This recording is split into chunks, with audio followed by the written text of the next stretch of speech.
सबको जय मसीह की।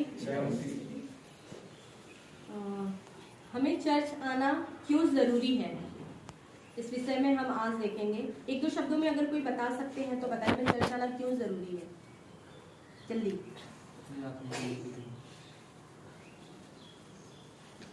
बाइबिल क्या बताती है इस विषय में, आइए हम देखेंगे। प्रकाशित वाक्य 11 उसका 1 और 2 वचन।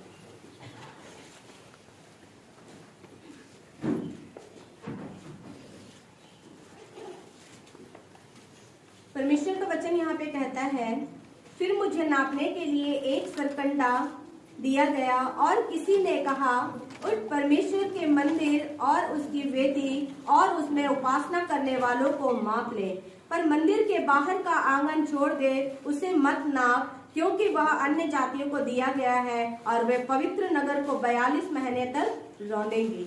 यहाँ पे परमेश्वर का वचन ये कहता है कि परमेश्वर के 2 गवाहों का जिक्र है उसे। वहां पर बोला गया कि फिर मुझे नापने के लिए एक सरकंडा दिया गया। एक सरकंडा समझते, एक लकड़ी दी गई और कहा गया कि किसी ने कहा, उठ परमेश्वर की मंदिर मतलब कलीसिया, चर्च, वेदी, ये जगह और उसमें उपासना करने वालों को, मतलब हम और आप जो यहाँ पर उपासना करने वाले आते हैं उनको नाप ले। जितने लोग हैं, मतलब जब परमेश्वर नूह को जहाज बनाने के लिए बोला तो उन्होंने उसे बताया था कि कितना बड़ा, कितना ऊंचा, कितना चौड़ाई, कितना मोटा बनाना है उसे। वैसे ही परमेश्वर हर एक चीज इन 2 गवाहों को भी बताएंगे और क्या कह रहे हैं कि नाप ले, मतलब एक एक चीज, चाहे जितने भी दूर तक विश्वासी बड़े हो, बैठे हो, हर एक चीज को, मंदिर कितनी भी बड़ी क्यों ना हो, मंदिर को नाप ले, वेदी को नाप ले और उसमें उपासना करने वाले को, मतलब कितने लोग चर्च में आए हैं उन लोगों को नाप ले, पर मंदिर के बाहर का आंगन छोड़ देना। जो लोग चर्च के अंदर रहेंगे, उपासना करने वाले, वो लोग भी नाप ले और मंदिर के बाहर के आंगन को छोड़ दे, उन्हें मत नाप, क्योंकि वह अन्य जातियों को दिया गया है और वे पवित्र नगर को 42 महीने तक रौंदेंगी। मतलब 42, जो लोग चर्च के अंदर रहेंगे वो लोगों को प्रभु नाप के उन्हें सुरक्षित रखेगा, लेकिन जो बाहर रहेंगे उन लोगों को क्या बोला है परमेश्वर, अन्य जातियों को दिया गया है, वे 42 महीने तक पवित्र नगर को रौंदेंगे। इसका एक वचन हम और पढ़ेंगे, लूका 21 उसका 24।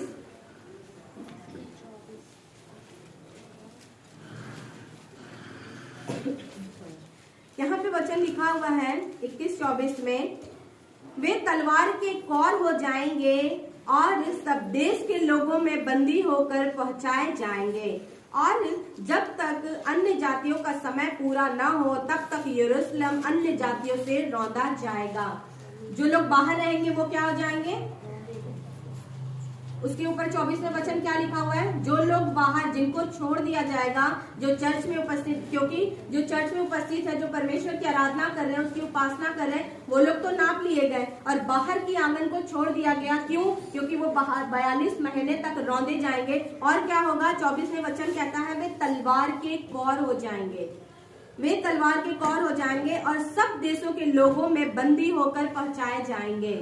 बंदियों के, एक बार फिर से गुलामी में हम पहुंचाए जाएंगे। आप ये अपने दिमाग में इमेजिन मत करिएगा कि आपको हथकड़ी लगेगी और हमें एक गुलामी की तरह रखेंगे, नहीं, हम अनदेखी चीजों के गुलाम हो जाएंगे। आज भी समाज में लोग गंदी वीडियोस के गुलाम हैं, कुछ लोग शराब के गुलाम हैं, कुछ लोग गाली के गुलाम हैं, कुछ लोग लड़ाई के गुलाम हैं, कुछ लोग चुगली के गुलाम हैं, कुछ बुराई के गुलाम हैं। तो हम किसके गुलाम हैं? अपने अंदर देखिए इन बात को। ये बातें तो बाद में होगी, पर अपनी आत्मा में, अपने शरीर में हम किन चीजों के गुलाम हुए जा रहे हैं? कुछ लोग व्यभिचार के गुलाम हो जाएंगे, दूसरी औरतों के गुलाम हो जाएंगे, औरतें दूसरी आदमियों के गुलाम हो जाएंगी, लड़कियां पराये आदमी बिना शादी किए पराये लड़कों के गुलाम हो जाएंगी। आप क्या कर रहे हैं? आप किसके गुलाम हैं? परमेश्वर की उपस्थिति, उसकी हुजूरी में रहिए, तभी आप इन चीजों से बच पाएंगे, तभी आप मंदिर के अंदर रहेंगे और जो परमेश्वर ने कहा कि नाप ले, आप और हम उसके पवित्रता में और उसके संगति में नापे जाएंगे। यदि आप चर्च नहीं आते हैं, आप आराधना नहीं करते, आप प्रार्थना नहीं करते, आप इन बातों को नहीं जानेंगे ही नहीं, तो आपको पता कैसे चलेगा चर्च आना क्यों जरूरी है, परमेश्वर के साथ समय बिताना क्यों जरूरी है, प्रभु के साथ संगति करना क्यों जरूरी है? क्योंकि अगर हम अपने पिता के साथ संगति नहीं करेंगे, आप 2 हफ्ते चर्च ना आकर के देखिए आपका जीवन कैसे बदल जाता है। आप 2 हफ्ते चर्च नहीं आएंगे, आपका मन बिल्कुल अंदर से खराब नहीं होगा, आप तीसरे हफ्ते भी नहीं आएंगे, आप चौथे हफ्ते भी नहीं आएंगे, आप उसके बाद धीरे धीरे आपको चर्च आना अच्छा नहीं लगेगा। और जब आप चर्च ही नहीं आएंगे तो परमेश्वर की चीजों को, उसके प्रेम, उसकी व्यवस्था, उसकी बातों को आप कैसे जीत पाएंगे? आपको कैसे पता चलेगा कि इन दिनों हमें कैसे रहना है, अपना जीवन कैसे बिताना है? वो वही समय हो जाएगा जब नूह कहता था कि परमेश्वर का राज्य निकट है, अपना मन फिराओ, पाप से तौबा करो, लेकिन लोगों ने नहीं करा। उन्होंने सोचा कि नूह तो ऐसे ही बोल रहा है। आज पता है हम में से भी कई लोग ऐसे ही सोच रहे हैं, परमेश्वर को आने में तो बहुत देर हो रहा है। नहीं, अभी बहुत समय है हमारे पास समय नहीं है, हमें तैयार होना है। उस समय भी लोग ऐसा सोचते थे और नूह को पता नहीं क्या कुछ समझते होंगे, जैसे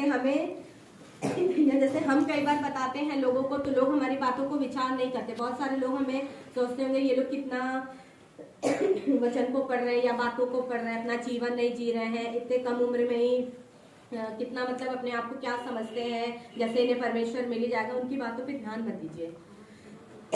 हमें सचमुच परमेश्वर मिला हुआ है, उसने हमें चुना है और अपने भवन में आने दिया है, इसलिए हम परमेश्वर को प्यार करते हैं और परमेश्वर हमसे अपना प्रेम दिखाता है, हमें प्रेम करता है, इसलिए हम लोगों को बचाने के लिए सोचते हैं। उसके लिए प्रचार जो हमें प्रभु ने सुसमाचार दिया, जीवन बचाने का वो दिया, वो हम उसके लिए भी पहुंचाते हैं, उन तक भी परमेश्वर का सुसमाचार पहुंचाते हैं और अपने भाई बंधुओं को चाहते हैं कि वो भी परमेश्वर की निकटता में आए। लेकिन जो लोग नहीं आते हैं, हम और आप परमेश्वर के प्रेम, उसके अनुग्रह, उसके वचनों को जानते हैं कि आने वाला समय कैसा होने वाला है, लेकिन फिर भी यदि हम और आप परमेश्वर की उपस्थिति में नहीं रहते, मैं आपको इसलिए ये बात बता रही हूँ ताकि हम में से बहुत सारे लोग हैं जो अपने घरों में ही बैठे रहते हैं, उन्हें बारिश रोक लेता है, उन्हें विपत्तियां, परेशानी, उन्हें धूप रोक लेता है, पर परमेश्वर का प्रेम क्या हमें किसी बातों से रोकता है? नहीं रोकता। जब कोई विपत्ति होती है तो हम तुरंत परमेश्वर को कॉल लगाते हैं, तुरंत प्रभु को याद करते हैं। तो जब परमेश्वर चाहता है कि उसके लोग उसकी उपस्थिति, उसकी हुजूरी में आए, तो हम क्यों अपने आप को गुलाम बना लेते हैं समय और परिस्थितियों का? ऐसे लोग जो प्रभु की उपस्थिति, क्योंकि हमें नहीं पता, प्रभु का वचन कहता है चोर के समान वो दिन आता है। उस दिन के विषय में ना पुत्र जानता है, कोई भी नहीं जानता, केवल पिता जानता है, केवल परमेश्वर जानता है। वो किसी पे प्रकाशित भी नहीं करेगा इन बातों को कि समय कब आने वाला। अगर करना होता तो अपने पुत्र पे कर देता वो, लेकिन वो नहीं करेंगे। इसलिए अपने आप को, आज का दिन हमारे जीवन का आखिरी दिन हो सकता है, ये सोच के अपना जीवन बिताओ कि नहीं, हमें कैसे रहना है। प्रतिदिन उठकर अपना जीवन परमेश्वर के हाथ में हमें सौंपना चाहिए। प्रभु हमारी अगुवाई करे कि हम इस संसार में कैसे अपना जीवन बिताएं। ये नहीं कि उठते ही बेड से उतर के जो मन में आ रहा है वो करें, नहीं। अगर आप परमेश्वर के लोग हैं, आत्मिक लोग हैं, प्रभु के प्रेम को जानते हैं, तो पहले अपना जीवन परमेश्वर के हाथों में सौंपिए और प्रार्थना करिए कि प्रभु हम अपना दिन कैसे बिताएं, हमारी अगुवाई करिए। प्रभु आपको बताएगा कि आपको अपना समय किसके साथ, किन लोगों के साथ और कैसे बिताना है। पर पूछिए तो कम से कम प्रभु से। अगर हम ऐसा नहीं करते, हम प्रभु की उपस्थिति, उसके प्रेम में नहीं बने रहते, उसकी चर्च में नहीं बने रहते, उसकी कलीसिया में नहीं बने रहते। कलीसिया प्रभु क्यों बोलता है? कलीसिया में क्या सिर्फ एक लोग आते हैं? पूरे लोग आते हैं। जितने हम लोग यहाँ बैठे हैं पूरे लोग आते हैं, इसलिए सब लोग मिलकर एक बनता है कलीसिया। इसलिए प्रभु कहता है कि कलीसिया में उपस्थिति में उपासना करने वालों के बीच में रहो ताकि हम सब नाप लिए जाएं।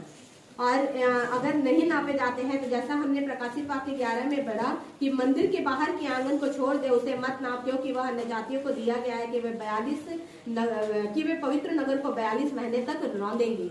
और उसमें हम और आप भी यदि छूट जाएंगे तो परमेश्वर का वचन लूका 21 उसका 24 में कहता है, वे तलवार के कौर हो जाएंगे और सब देशों के लोगों में बंदी बनाकर घुमाए जाएंगे, पहुंचाए जाएंगे।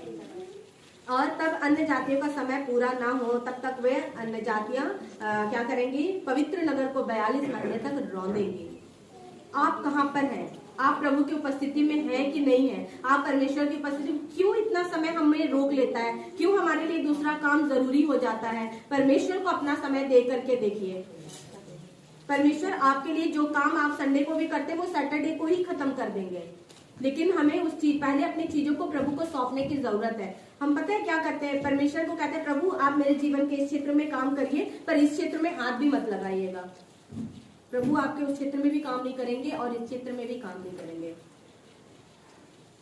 वो चाहता है आपका पूरा समर्पण। आप शून्य होकर उसे दो, तब वो आपको 100 बनाएगा। पर आप सोचेंगे प्रभु मैं 10% में हूँ, 10% में आप रह लो, ऐसे नहीं चलेगा प्रभु के साथ। आप उसे पूरा दो, देखो वो आपको थोड़े में कितना उत्तम बनाता है। वो आपको हर जगह सही समय पर सही जगह पर रखने का सामर्थ्य रखने वाला परमेश्वर है। आपको समझ में भी नहीं आएगा। हम आंटी की गवाही सुन रहे थे, उन्होंने बताया उनका पहले कितना कर्जा था और कैसे माफ हो गया, वो कैसे आगे बढ़े। आपको पता चला आपका कैसे कर्जा माफ हुआ, क्या हुआ? उन्हें नहीं पता चला, क्योंकि उनको परमेश्वर ने, उन्होंने अपना जीवन, अपने जीवन की परेशानियां पूरी रीति से परमेश्वर को दी है। इसलिए हमें भी, चाहे वो आपके जीवन का डार्क साइड ही क्यों ना हो, आप चाहे किसी परेशानी, कुछ ऐसी परेशानियां हो जिससे आप जूझ रहे हो, चाहे आप किसी को पसंद करते हो, किसी प्रकार के लाइफ में क्यों ना पड़े हो, फिर भी हियाव करिए, हिम्मत करिए प्रभु से प्रार्थना करने की कि प्रभु मुझे इन चीजों से आप छुड़ाइए।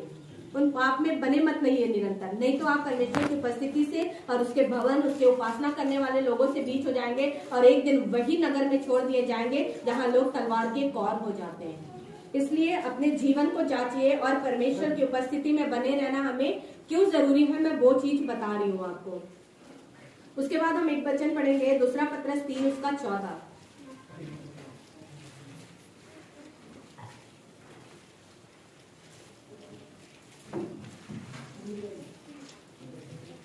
उसका 14 वचन कहता है, इसलिए हे प्रियो, जबकि तुम इन बातों की आस देखते हो तो यत्न करो कि तुम शांति से उसके सामने निष्कलंक और निर्दोष ठहरो। हमें यत्न करना चाहिए कि हम प्रभु के सामने निष्कलंक और निर्दोष ठहरे, तभी प्रभु हमें देखेगा। वो हमसे और आपसे बहुत प्रेम करता है, बहुत ज्यादा प्रेम करता है। अगर प्रेम नहीं करता तो अपना इकलौता बेटा हमारे लिए मरने के लिए नहीं छोड़ देता। और उसका इकलौता बेटा, जो कि उसे पता था कि मुझे जाकर मरना ही है, आप जानबूझ के मरने जाएंगे? पर वो आया। वो क्यों आया? क्योंकि वो हमसे और आपसे प्रेम करता है।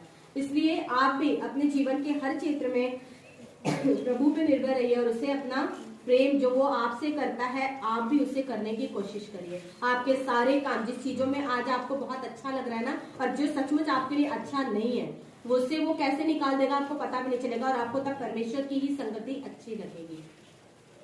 एक वचन और हम पढ़ेंगे, गलातियों 5 उसका 7।